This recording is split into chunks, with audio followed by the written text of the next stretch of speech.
Hello भाई साहब, स्वागत है आप सभी का हमारे इस चैनल NCERT इतिहास में। और उम्मीद है आप सभी तरोताजगी के साथ ज़िंदगी व्यतीत कर रहे होंगे। और आज चलेंगे काव्यखंड गोधरी भाग 2 के सबसे पहले अध्याय, जो गुरु नानक जी ने लिखा है। बहुत तगड़ी और बहुत अच्छी कविता है ये, जो प्रेम को समर्पित है ईश्वर के प्रति। ठीक है। पाठ का नाम तो आप सभी जानते ही होंगे, राम नाम बिनु बिरथे जगी जन्मा। और यह बहुत ही ब्रज भाषाओं में कविता का उल्लेख किया गया है। सबसे पहले हम गुरु नानक के बारे में जानेंगे, जो कवि हैं इस पाठ के। उसके बाद हम आगे चलेंगे, उसके भावार्थ की ओर चलेंगे और कुछ ऑब्जेक्टिव्स करेंगे। बाकी क्वेश्चन और उत्तर की बात आती है तो उसके लिए अलग से ही PDF प्रोवाइड करा दी जाएगी। ठीक है। यदि आप नए हो तो चैनल को सब्सक्राइब कर लो। और भी अनेकों क्लास चल रही हैं इसी चैनल पे। क्लास 10th एग्जाम के लिए आप उसे देख सकते हो। ट्रिक के माध्यम से हम शॉर्ट्स करा रहे हैं, वो भी आप देख सकते हो। खैर, बतौर सभी बातों को दरकिनार करते हुए हम शुरू करेंगे सबसे पहले परिचय की ओर। लेखक परिचय की ओर सबसे पहले आते हैं और सबसे पहले जानते हैं कि राम नाम बिनु बिरथे के लेखक कौन है।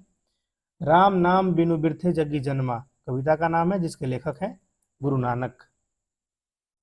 सबसे पहली लाइन यही आती है कि राम नाम बिनु बिरथे जगी जन्मा का लेखक कौन है। तो सबसे पहली पॉइंट हम डालेंगे क्या, गुरु नानक। कलम को मैं थोड़ा छोटा कर लूं, ज़्यादा ही इसका रेवोल्यूशन आ रही है। चलिए, इनका जन्म जो हुआ था वो तलवंडी, जो आज के लाहौर यानी कि पाकिस्तान में है। ठीक है। 1469 में जन्म हुआ था। आप इसे याद रखोगे, यही चीज़ बहुत इंपॉर्टेंट होती है। जन्म, पिता का नाम और उनके द्वारा लिखे गए काव्य रचनाएं, और मृत्यु, वही चीज़ फेमस होती है। बाकी ज़्यादा कुछ होता नहीं है, इसलिए आप लोग इन सब चीज़ों को नोट डाउन करके ही रखोगे। ठीक है। तो गुरु नानक का जन्म 1469 में तलवंडी ग्राम, जिला लाहौर, और अभी वो वर्तमान में पाकिस्तान में है। ठीक है। इनका जन्म स्थान का नाम जो है वो नाना काना साहब कहलाता है, ये भी आप याद रखोगे। नान काना साहब इनका जन्म स्थान कहलाता है। कोई पूछे आपसे या ऑब्जेक्टिव में क्वेश्चन आए कि गुरु नानक का जन्म स्थान किस नाम से प्रसिद्ध है, तो आप बताओगे नानकाना साहब। आगे, अभी वो पाकिस्तान में है। ठीक है। इनके पिता का नाम कालूचंद खत्री था, खन्नी खत्री सॉरी कालूचंद खत्री था, और माँ का नाम तृप्ता था, और पत्नी का नाम सुलक्षणी था। हालांकि पत्नी का नाम पूछा नहीं जाएगा, और पूछा जाता है तो सुलक्षणी आप याद रखोगे। मैं अंडरलाइन कर देता हूँ उन सब चीज़ों को। ठीक है। आगे चलेंगे। इनके पिता ने इन्हें व्यवसाय में लगाने का बहुत उद्यम किया, किंतु इनका मन भक्ति की ओर अधिकाधिक झुकता गया। इन्होंने हिंदू मुसलमान दोनों की समान धार्मिक उपासना पर बल दिया और वर्णाश्रम व्यवस्था पर कर्मकांड का विरोध करके निगुण ब्रह्मा की भक्ति का प्रचार किया। देखिए, इन सब ज्यादा बलों को नहीं देना है, इन सब वाक्यों पर ज्यादा बल नहीं देना है। सिर्फ आपको इतनी याद रखनी है कि इनका जन्म स्थान क्या है, जन्म क्या है, पिता का नाम क्या है और माता का नाम क्या है। और आगे चलेंगे और देखेंगे आगे की कहानी क्या है इनकी। चलिए। हम्म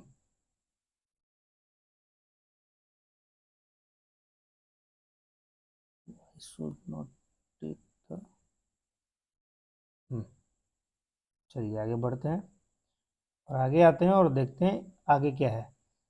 इनके पिता ने व्यवसाय, ये सब तो हो गया। आगे चलेंगे, थोड़ा आगे चलते हैं और देखते हैं आगे की पंक्ति क्या कह रही है। ये देखिए, यहाँ पर ये वाली लाइन पढ़ते हैं, है ना।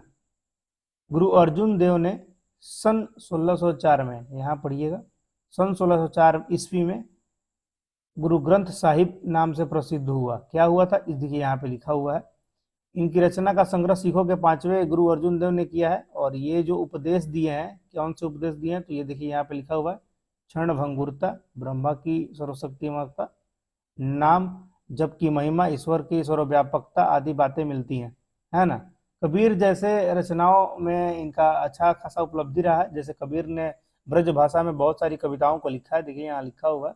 वैसे ही सिख धर्म के प्रवर्तक भी रहे गुरु नानक। ये भी आप जान लीजिए कि सिख धर्म के प्रवर्तक कौन थे, तो आप बताइए, गुरु नानक। इन्होंने मक्का मदीना की यात्रा भी की थी, और मुगल सम्राट बाबर से इनकी भेंट भी हुई थी। अगर पूछा जाए कि गुरु नानक किसके समकालीन थे, तो आप बताओगे मुगल सम्राट बाबर के समकालीन थे। आगे, 1539 में इन्होंने वाह गुरु कहते हुए अपना अंतिम शब्द इनका रहा वाह गुरु। और आपसे पूछे कि गुरु नानक का अंतिम शब्द क्या था, 1539 में इनकी मृत्यु हो गई थी, अंतिम शब्द क्या था, तो आप बताओगे वाह गुरु। ठीक है। और बहुत सारी चीज उन्होंने लिखी है, गुरु नानक की रचनाएं है, जपूजी है, आशा दीवार है, रहिरास है, सोहिला है, बहुत सारी रचनाएं हैं।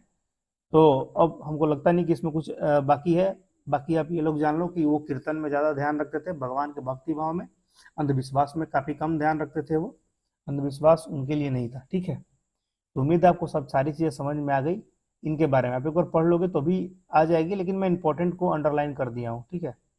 आगे चलेंगे और हम कहानी की ओर, सतर्कता की ओर, कवि कविता की सतर्कता की ओर चलेंगे और समझेंगे क्या है कविता। ठीक है दोस्त, चलते हैं आगे। पहली पंक्ति आती है क्या, पहले तो इसका हम अर्थ समझेंगे कि इसका अर्थ है क्या। राम नाम बिनु बिरथे जगी जन्मा। इनका अर्थ यह है कि राम नाम के बिना इस जग में, इस दुनिया में जो जन्म लिया वो व्यर्थ है। यदि आपका जन्म हुआ है और आपने राम नाम का जप ही नहीं किया, राम का नाम ही नहीं लिया, तो आपका जीवन जो है इस पृथ्वी लोक में, इस धरातल में व्यर्थ है। ये पाठ का नाम हुआ। इसके बाद हम आगे चलेंगे और पढ़ेंगे क्या है पूरी कहानी। राम नाम बिनु बिरथे जगी जन्मा। राम नाम के बिना व्यर्थ है जीवन इस पूरे संसार में, इस पूरे सृष्टि में, इस पूरे जगत जननी के जनादेश में। बिखु खावे बिखु बोले बिनु नवे निह फलु मटी भ्रमना। पुस्तक पाठ व्याकरण बखौड़ो संधिया करम निकाल करे। देखिए मैं यहाँ रुकूंगा पहले, ये ठीक है, ये खड़ी पाई है, ये दोहरी खड़ी पाई है। मैं एक लाइन पढ़ के यहाँ रुकूंगा, फिर उसके बाद यहाँ की बताऊंगा, है ना। तो पहले मैंने पहली पंक्ति ये पढ़ी थी, राम नाम बिनु बिरथे जगी जन्मा। इसका अर्थ आपने समझ लिया है। अब हम आगे चलेंगे और दूसरी पंक्ति की ओर ध्यान देंगे। बिखु खावे बिखु बोले बिनु नावे निहफलु मटी भ्रमना। बिख बोलते हैं, बिख खाते हैं वैसे मनुष्य जो बिना कुछ बोले विष का पान करते हैं, या हम कह सकते हैं कि उनका मृग तृष्णा यानी कि मन जो है, सद्बुद्धि जो है, वो भटकता हुआ रहता है। राम का जो गुणगान नहीं करते हैं, वो उनका जो माया रूपी संसार में जो उनका जीवन है वो क्या करता रहता है, भटकता रहता है जीवन में, ये कहा है ना। कवि यह कहना चाहता है कि राम का नाम का जो जप नहीं करता है वो व्यक्ति मृग तृष्णा में यानी कि मन की तृष्णा में भटकता रहता है। ये चीज कह रहे हैं कभी दूसरी पंक्ति में। आगे देखेंगे गुरु नानक क्या कह रहे हैं तीसरी पंक्ति में। पुस्तक पाठ व्याकरण बखाड़ो संधिया करम निकाल करे। आप बहुत सारे शास्त्र पुराण पढ़ रहे हैं, पुस्तक पढ़ रहे हैं, व्याकरण पढ़ रहे हैं, सारी चीजें चर्चा कर रहे हैं, लेकिन यदि आप सुबह शाम दोपहर अगर वंदना नहीं कर रहे हैं तो हमको नहीं लगता है कि आप इस संसार से मुक्ति आपको कभी मिलेगी। कभी ये बात कह रहे हैं कि आप सुबह शाम दोपहर हमेशा क्या कर रहे हैं, पुस्तक व्याकरण कुछ भी पढ़ रहे हो, लेकिन अगर राम नाम का जप नहीं कर रहे हो तो इस जीवन में आपका जो यथार्थ जीवन मिला है वो व्यर्थ है ना। अगली पंक्ति पढ़ेंगे, वही चीज कह रही है। बिनु गुर शब्द मुक्ति कहाँ प्राणी राम नाम बिनु अर्जी मरे। राम नाम के बिना जीवन जो है वो सुलझेगा ही नहीं, उलझकर मर जाएगा लोग। मुक्ति तभी मिलेगी जब आप राम नाम का जप करेंगे। प्राणियों को मुक्ति तभी मिलेगी। प्राणी कहने का मतलब है सजीव, जो राम नाम का जप नहीं करेगा उसको मुक्ति नहीं मिलेगी। जो सुबह शाम दोपहर सिर्फ राम नाम का जप करेगा, एक भगवान का जप करेगा, मुक्ति उसी को मिलेगी। आगे हम लाइन पढ़ेंगे और देखेंगे क्या कह रही है लाइन। दंड कमंडल शिखा सूत धोती तीर्थ गमनु अति भ्रमनु करे। ये देखिए ये वाली लाइन पढ़ेंगे हम। दंड कमंडल शिखा सूत धोती तीर्थ गमनु अति भ्रमनु करे। जब भ्रमण कर रहे हैं कभी यानी कि घूम रहे हैं तो वो देख रहे हैं कि बहुत सारे लोग ऐसे हैं जो हाथ में डंडा लिए, कमंडल लिए और शिखा मतलब चोटी, चुरकी, सर पे चोटी लिए, सूत धोती पहने और तीर्थ कर रहे हैं, गमन कर रहे हैं, लेकिन राम नाम बिनु शांति ना आवे जपी हरि हरि नाम सुपरि पारी परे। लेकिन उन्हें कभी भी शांति नहीं मिल सकती जब तक वो राम नाम के बिना जप नहीं करेंगे या हरि हरि का नाम का जप नहीं करेंगे, तब तक उन्हें मुक्ति नहीं मिल सकती है। ये चीज कह रहे हैं कभी। अगली लाइन पढ़ेंगे। जटा मुकुट तन भस्म लगाई वसन छोड़ी तन नगन भया। बहुत वो देख रहे हैं कि बहुत सारे साधु ऐसे हैं जिनको बड़े बड़े जटाओं हैं, मुकुट हैं, सर पे मुकुट लगाए हुए हैं, ताज लगाए हुए हैं, तन शरीर पर भस्म लगाए हुए हैं, राख लगाए हुए हैं, जो मृत शरीर से राख मिलती है, जो चिता जलती है, वो राख लगाए हुए हैं, बसन छोड़ी, अपना वस्त्र छोड़ चुके हैं, नग्न अवस्था में है, नंगे साधु जो हैं उनके कह रहे हैं। जेते जीव जंत जल थल महियल तन जत्र तत्र तू सरब जिया। इसका मतलब ये है कि सारे संसार के जीव जंतु जो हैं उन जीवों में जो जन्म लेते रहते हैं, इसमें लेखक कह रहे हैं कि भगवान की कृपा ध्यान में होगी, है ना, जिसने राम नाम का घोल पी लिया है उसे संसार से मुक्ति मिल जाएगी। नहीं तो कहीं का आप जल पियो, कहीं जाओ, जल में जाओ, थल में जाओ, कहीं जाओ, आपको शांति नहीं मिलने वाली है। थल मतलब जमीन है, जल मतलब पानी है, आपको कहीं शांति नहीं मिलने वाली है। शांति कहाँ मिलेगी? गुरु प्रसादी रखिले जन को हरिरस नाम नक झोली पिया। जिसने राम नाम का रस पी लिया है शांति उसे ही मिलेगी। यदि आपको पाठ समझ में आ रही है तो हमारे चैनल को आप सब्सक्राइब कर सकते हो और ऑब्जेक्टिव के लिए आप जुड़ सकते हो। सभी सब्जेक्ट के ऑब्जेक्टिव कराए जाएंगे इसी चैनल के माध्यम से। धीरे धीरे सभी हो रहे हैं। ग्रामर शुरू है, आज से हमने हिंदी काव्य खंड को भी शुरू कर दिया है। धीरे धीरे हम कविता के साथ साथ कहानी को भी शुरू कर देंगे और अंततः सारी चीजें कवर हो जाएंगी और आपके 80% से ऊपर आराम से बन जाएंगे। आप टेंशन ना लो। ऑब्जेक्टिव बहुत आसान होते हैं, ट्रिक के माध्यम से समझो या कैसे भी समझो, बहुत आसान होते हैं ऑब्जेक्टिव, है ना। आगे चलेंगे। अगली पंक्ति में गुरु नानक क्या बता रहे हैं वो चीज आप देखो। ये लाइन बहुत ही रोचक है, आप इसे समझने का प्रयत्न करोगे। जो नर दुख में दुख नहीं माने। कहने का मतलब यह है कि गुरु नानक जी बता रहे हैं कि जो मनुष्य दुख को दुख नहीं मानता है, जो मनुष्य दुख को दुख नहीं मानता है, आगे पढ़ेंगे वो लाइन क्या है। ये तो हमने आपको बता दिया कि जो नर यानी जो मनुष्य अपने दुख को दुख नहीं मानता है वो चीज सुख स्नेह और उभय नहीं जाके कंचन माटी जाने। और सुख स्नेह को, है ना, ये कह रहे हैं सुख सुविधा सुख स्नेह के प्रति आश्रित नहीं रहता है। मतलब उसे मतलब ही नहीं है कि मुझे सुख क्या है दुख क्या है। वो भगवान नाम का जप कर रहा है, उसे मुक्ति चाहिए, ठीक है। और क्या, उसे ना किसी चीज का भय है, ना सोना खोने का भय है, ना मिट्टी खोने का भय है। कंचन माटी जाने, सोने को मिट्टी के समान समझ रहा है वो, उसे किसी चीज का भय ही नहीं है, वो बिल्कुल निडर है। नहीं निंदा नहीं स्तुति, ना ही वो किसी की निंदा कर रहा है, ना ही किसी की स्तुति गुणगान कर रहा है। लोभ मोह अभिमान, ना ही किसी का लोभ कर रहा है, ना ही किसी का उसको मोह है ना। ना अभिमान का मोह है, ना लोभ का मोह है। स्वार्थ भी उसे नहीं चाहिए, ना ही उसे मोह चाहिए किसी से। वो मुक्ति के लिए मार्ग पर प्रस्त हो चुका है। हर शोकते रहे नियारो, हर्ष खुशी से, सुख दुख से, खुशी से सबसे अलग है वो बंदा, है ना, उसी को मिलेगी, है ना। ना वो प्रशंसा छोड़ के गर्वान्वित हो रहा है, ना वो लोभ या मोह के चक्कर में है, जो हर्ष और विषाद दोनों में एक सा रहता है ना। ना जब खुशी आया तो ना ज्यादा, जब उसे खुशी भी मिलती है तो उसे कोई दिक्कत नहीं है, वो उतना ही है जितना प्रसन्न रहना चाहिए। उसे दुख भी मिल रहा है तो वो उतना ही प्रसन्न है। वही चीज कह रहा है। अगर उसे मान भी मिल रहा है तो वो उतना ही खुशी है, सुखमय है, और अपमान भी मिल रहा है तो वो उतना ही खुश है और सुखमय है, ठीक है। वो चीज कह रही है ये लाइन। आगे पढ़ेंगे। आशा मनसा सकल त्यागी के जयते रहे निराशा, ठीक है। ये लाइन आगे कह रही है उसकी। गुरु नानक कहना चाह रहे हैं कि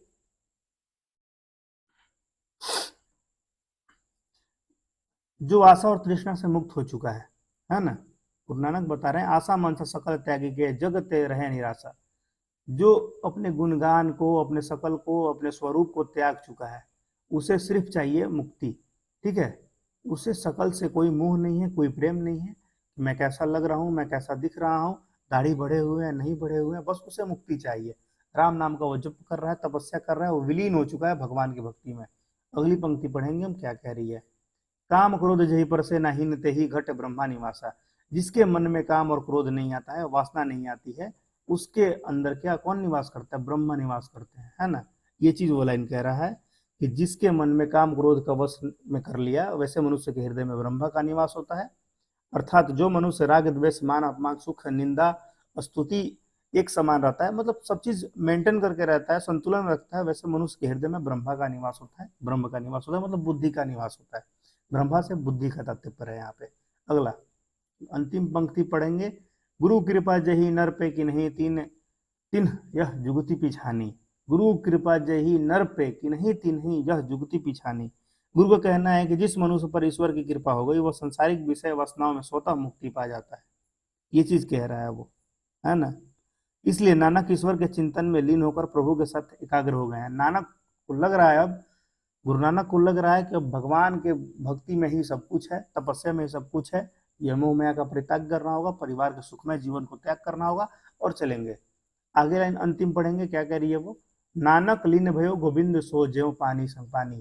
कह रहा है कि नानक इस प्रकार लीन हो गए हैं, इस प्रकार भगवान की भक्ति में जुड़ चुके हैं, है ना, गोविंद भगवान कृष्ण की, राम की भक्ति में इस प्रकार जैसे पानी और पानी का संगम होता है, जैसे पानी और पानी को आप अगर मिला दोगे तो पहचान में नहीं आएगा कि वो क्या चीज़ है, पानी ही लगेगा, अलग चीज़ नहीं लगेगा। वैसे ही वो कह रहे हैं नानक लीन भयो गोविंद सो ज्यों पानी संग पानी। आ रही बात समझ में? उम्मीद है पूरी कहानी आपको समझ आई होगी।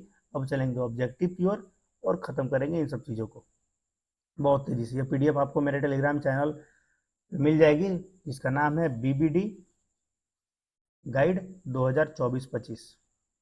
ठीक है, बीबीडी गाइड 2024-25 आप सर्च करोगे आपको वो मिल जाएगी।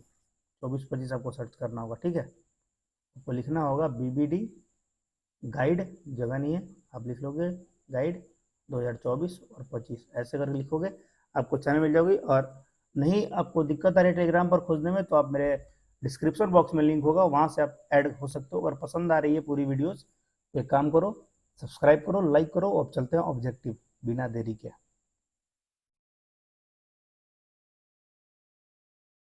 आइए, राम नाम बिनु बिरथे जगी जन्मा, लेखक हैं गुरु नानक, है ना, जो नर, ये खंड ख है इसका। चलेंगे आगे। गुरु नानक की रचनाओं का संग्रह किसने किया? ठीक है, तो हमने पढ़ा था कि गुरु अर्जुन देव ने उनका पूरा संग्रह किया था। ये चीज़ आपको आसान लगी क्योंकि मैंने आपको बताया था परिचय में ही। गुरु नानक का जन्म स्थान ननकाना साहब अब कहाँ है? वो पाकिस्तान में है, ये भी आपने अभी पढ़ा है। सारी चीज़ें मैच करेंगी, आप टेंशन ना लो, अभी आपको पढ़ाया गया सभी चीज़ें। किसके बिना प्राणी को मुक्ति नहीं मिलती? अब देखो, किसके बिना प्राणी को मुक्ति नहीं मिलती? तो गुरु या ज्ञान के बिना प्राणी को मुक्ति नहीं मिलती। अभी आपने समझा है इस पूरे भावार्थ को। गुरु किसे कह रहे हैं? गुरु वो भगवान को कह रहे हैं, ना वो यात्रा करने के लिए कह रहे हैं, ना वो मूर्ति पूजन के लिए कह रहे हैं, ना वो कर्मकांड कराने के लिए कह रहे हैं। वो कह रहे हैं कि आप सिर्फ नाम जप कीजिए गुरु, और गुरु आपको बताएगा मार्ग, ज्ञान। ठीक है, गुरु नानक ने किस धर्म का प्रवर्तन किया? तो गुरु नानक आपको पता है कि सिख धर्म के प्रवर्तक थे। वाणी कब विष के समान हो जाती है? जब आप विष बोलते हैं, विष खाते हैं, है ना, यानी कि आप भगवान का जपे नहीं करते हैं, तो आप वाणी क्या होती है? विष के समान हो जाती है, यानी कि राम नाम के बिना। ठीक है, गुरु नानक किस मार्ग के कवि हैं? अब बताओ किस मार्ग के कवि हैं, तो बताओगे निर्गुण भक्ति मार्ग के कवि हैं वो, ये भी परिचय में आया होगा, आप पढ़े होगे। गुरु नानक की पत्नी का नाम क्या था? देखो आ गया, सुलक्षणी नाम था उनका। और ये भी अभी तक जितने ऑब्जेक्टिव कराए गए सभी मैच कर रहे हैं, आप खुद ही आप मिला रहे हो, आपको मजा आ रहा होगा अभी, मुझे ऐसा लगता है। आगे चलेंगे नंबर 8 की ओर। गुरु नानक पंजाबी के अलावे किस भाषा के कविताएं लिखते हैं? तो वह हिंदी कविताएं लिखे हैं। देखिए अभी आपने पढ़ा है इन सब चीज़ों में, जैसे कि ब्रज भाषा जो है हिंदी के अंतर्गत ही रखी जाती है, क्योंकि वो बंगाली नहीं है, मराठी नहीं है, उड़िया नहीं है, तो वो एक हिंदी की भाषा है। आशा दीवार किस कवि की रचना है? तो गुरु नानक की। आपने तो अभी पढ़ा मेरे भाई, 4-5 कविताएं हमने पढ़ी थी ना, वो रचनाएं काव्य रचनाओं में, वही चीज़ है वो। गुरु नानक का जन्म लाहौर के किस ग्राम में हुआ है? तो तलवंडी में, ये भी पढ़ा आपने। राम नाम बिनु बिरथे जगी जन्मा पद में किसकी आलोचना की गई है? तो वो की गई है, राम नाम बिनु बिरथे जगी जन्मा पद में किसकी अवलोचना की गई है? ब्रह्माडंबर की रचना की गई है। ऐसा लग नहीं रहा ये मुझे आंसर, राम नाम की रचना की गई, हमको लग रहा है होना चाहिए बी नंबर। इसको कंफ्यूजन में रखेंगे, हम चेक करेंगे इसे प्रीवियस ईयर में क्या ये सही है क्या। वैसे अभी आप इसे याद नहीं करोगे, इसे आप होल्ड रखोगे, मैं इसको कर दूंगा। ठीक है, वैसे आप ऐसे तो प्रीवियस ईयर देख लोगे 2019 की कौन सी सही हुई है। मुझे लगता नहीं है ये होना चाहिए, हमको लगता है यही होना चाहिए, राम नाम की। राम नाम बिरु बिरथे जगी जन्मा पद में किसकी अवलोचना की गई है? राम नाम की अवलोचना की गई है, मुझे जहां तक लग रहा है ये आंसर बी होना चाहिए। राम नाम बिरथे जगी जन्मा, यह पंक्ति किसके लिए है? तो यह गुरु किसकी है? गुरु नानक की पंक्ति है। रहिरास किसकी रचना है? देखिए रहिरास भी गुरु नानक ने ही लिखा है, तो अब गुरु नानक को ही टिक करोगे। अब देखो गुरु नानक पाठ की आती है बात, तो गुरु नानक ही टिक करेंगे, लेकिन वहाँ एग्जाम में थोड़ी पता चलेगा मुझे कि कौन से पाठ से लिया गया है, क्या लिया गया है, क्योंकि वो तो सारे मिक्सर क्वेश्चन होंगे। तो आप याद रखोगे 4-5 ही तो कविताएं उन्होंने लिखी है। रहिरास हो गया, वो आशा, वो हो गया वो वाला, 4-5 कविताएं थी, ज़्यादा थी नहीं, इसलिए आप इसे याद रखोगे। ये आप ऐसे भी चीज़ याद नहीं रखोगे तो यार दोस्त कैसे चलेगा। गुरु नानक की माता जी का नाम क्या था? माता जी का नाम था तृप्ता। ठीक है। गुरु नानक देव गुरु नानक देव ने क्या कहते हुए प्राण त्याग दिया? अब देखो, वाहे गुरु उन्होंने कह के प्राण त्याग दिया, हमने पढ़ा ये चीज। देखो ये आ गया, किस मुगल सम्राट से गुरु नानक की भेंट हुई थी? तो बाबर। आ गया ना, समकालीन थे वो। सारे क्वेश्चंस आसान भाषा में है। गुरु नानक का जन्म कब हुआ था ये भी आपको पता है, 1469 में। सारी चीजें आसान है, अगर आप पढ़े होगे, अभी ही पढ़े होगे इस काव्य रचना को, तो आपको अच्छी तरीके से सब चीज समझ में आएगी। गुरु नानक के पिता का नाम क्या था? कालूचंद खत्री। ये भी आपने पढ़ा। जो नर दुख में दुख नहीं माने, किस लेखक की कृति है? तो ये गुरु नानक की कृति है। बड़ा आसान सा प्रश्न था। गुरु नानक ने पद किस भाषा में रचित है? वो भाषा है पंजाबी मिश्रित ब्रज भाषा, क्योंकि वो पंजाबी सिख धर्म के प्रवर्तक थे, तो पद जो होते हैं वो ज्यादातर पंजाबी में ही आते हैं, तो आप याद रखोगे इसे। गुरु नानक की रचना कौन सी है? तो सोहिला उन्होंने लिखी है, जपुंजी भी उन्होंने लिखा है, आसी आशा दीवार भी, तीनों किताबें उन्होंने लिखी है, तो ऑप्शन नंबर डी होगा इनमें सभी। ये आंसर होना चाहिए, क्योंकि ये है भी, क्योंकि इन्होंने तीनों किताबें लिखी हैं, साहिला, आशा दीवार और जपुंजी। गुरु नानक के कथन किस कवि के समकालीन है? तो तभी आया ना ऑप्शन में, कबीरदास के वो समकालीन है। गुरु नानक की रचनाओं का संग्रह किस वर्ष हुआ है? तो 1604 में हुआ है, अर्जुन देव के सहारे। सिखों के 5वें गुरु के सहारे हुआ है। गुरु नानक देव की रचनाओं का संग्रह किस नाम से प्रसिद्ध हुआ? तो गुरु ग्रंथ साहिब से प्रसिद्ध हुआ। नानक देव ने जगत का सार किसे कहा है? तो वो कहा है हरि कीर्तन को। सभी गुरु नानक ने तो भाई क्या कहा है? उन्होंने ना पूजा पाठ को बढ़ावा दिया है, ना सुख को बढ़ावा दिया है, ना पैसा बटोरने इकट्ठा करें, धनार्जन पैसा को इकट्ठा करने का सहारा दिया। उन्होंने कहा कि आप हरि का कीर्तन कीजिए, आपको मुक्ति मिलेगी। वही चीज उन्होंने बताया है। आगे चलेंगे। गुरु नानक ने प्रचार किया है, किस चीज का प्रचार किया उन्होंने? तो उन्होंने प्रचार किया है ब्रह्मा के भक्ति का, निगुण का। ठीक है। रहिरास किसने लिखा है? फिर से आ गया। तो रहिरास किसे कहा गया है? ब्रह्मानंद को कहा गया है रहिरास। ये जो किताब है वो अलग किताब है, ये पढ़ाई नहीं गई है, आपको याद करना होगा। रहिरास हमने पढ़ा नहीं। इसे ब्रह्मानंद को समर्पित है ये कविता। ठीक है। किसके बिना संसार में जन्म लेना व्यर्थ है? तो राम नाम के बिना या भगवान के बिना इस संसार में जन्म लेना व्यर्थ है। अगली क्लास में आएगी प्रेम यानी श्री राधिका, रसखान की बहुत अच्छी कविता है ये। और ये कविता आएगी, घबराने की बात नहीं है, बहुत जल्द अपलोड की जाएगी ऑब्जेक्टिव के साथ, और समझाया भी जाएगा। यदि आपको ये पूरा सेशन पसंद आया है बहुत अच्छी तरीके से, तो आप हमारे चैनल से जुड़ सकते हैं, इसे सब्सक्राइब कर सकते हैं, सपोर्ट हमें करें। धन्यवाद।